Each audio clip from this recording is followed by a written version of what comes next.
pray.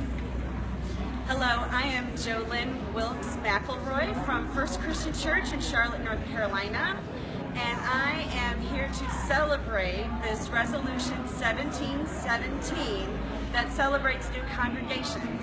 I stand with Yoel Roland and representative leadership of Dao Bloom Khua, which means First Christian Church in the Drai language, a language spoken in the central highlands of Vietnam among many communities persecuted for their ethnicity, for their political affiliation with this country during the Vietnam War, and for refusing to renounce their faith in Jesus Christ.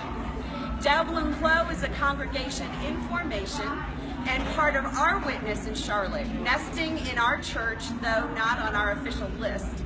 Many of our new congregations, like Dao Bloom Khua, are congregations of refugees and immigrants. In celebrating these congregations, we are embracing our own historic identity as immigrants to this continent who found ways to sing the Lord's song in a new land. Thank you, Church, for your continuing encouragement of new churches among us, and may they be as diverse as this world, and witness to the promise of our Lord, behold, I am making all things new.